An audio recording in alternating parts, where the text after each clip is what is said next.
Imagine a school superintendent sparking nationwide debates by weaving religion and politics into the classroom. Now, he's stepping down to amplify his vision on a bigger stage.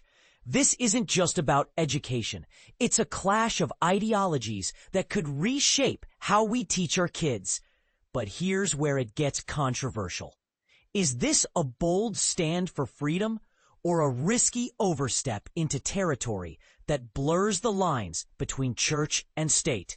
Let's dive in and unpack the story, breaking it down step by step so everyone can follow along, even if you're new to these heated discussions. Ryan Walters, the head of Oklahoma's public schools since 2022, has been making headlines for his efforts to infuse conservative and religious perspectives into the state's education system. He's the one who placed Bibles endorsed by Donald Trump in classrooms and mandated lessons on conspiracy theories surrounding the 2020 election. Now, he's resigning from his role to take the helm at the Teacher Freedom Alliance, TFA, a group dedicated to fostering free, moral, and upright American citizens among students. Their website proudly announces Walters as their new leader, proclaiming Walters fearlessly fights the woke liberal union mob. TFA will take the fight straight to the unions, and we will not stop. Together, we will build a national movement that is centered on freedom and common sense, not on bullying and intimidation. Educators will now be able to break free. Walters shared the news during a Fox News appearance on Wednesday evening, building anticipation with a post on X, formerly Twitter, that read, "Liberals' sick worst nightmare is about to become true." On the show, he expressed his ambition to destroy the teachers' unions and build an army of teachers to defeat the teachers' unions once and for all. He sees this as an extension of the battles he waged in Oklahoma, now scaling up to a national level. For context, teachers' unions often advocate for educators' rights, fair pay, and standardized curricula. But Walters views them as obstacles to his agenda. Think of it like a tug of war, where one side wants more traditional values and the other prioritizes inclusivity and union protections. A local Fox affiliate noted that Walters has racked up over 400 national media spots in the last 2 years, boosting his profile while championing a Christian nationalist approach in Oklahoma. This includes rejecting the traditional separation of church and state, a principle meant to keep government and religion distinct, ensuring no one faith dominates public institutions, and embedding Christian viewpoints into school governance. For beginners, Christian nationalism blends patriotic and religious ideals, often promoting the idea that the U.S. should be defined by Christian values, which can stir debates about fairness for diverse beliefs. Walters has consistently championed Christianity in public schools.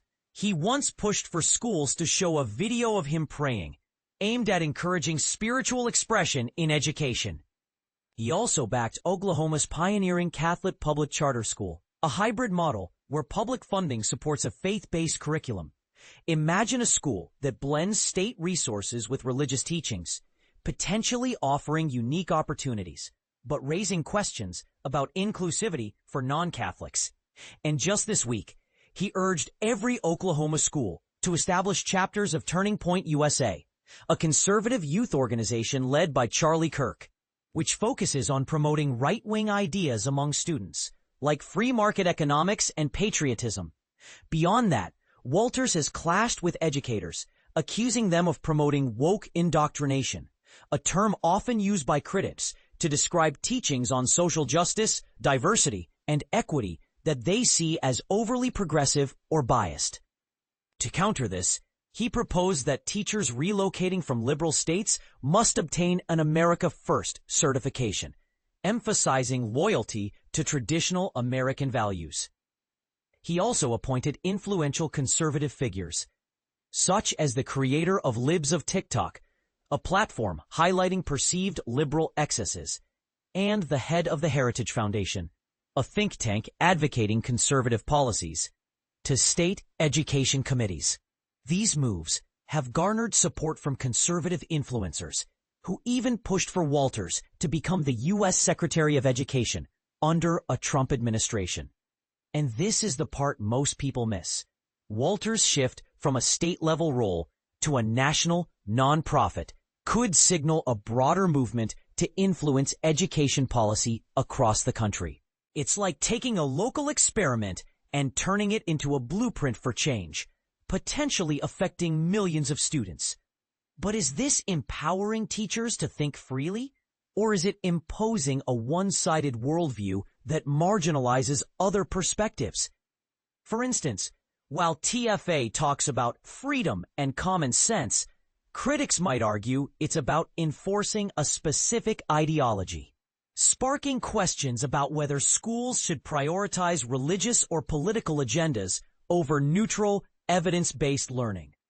What do you think? Does blending religion and politics in education strengthen our society?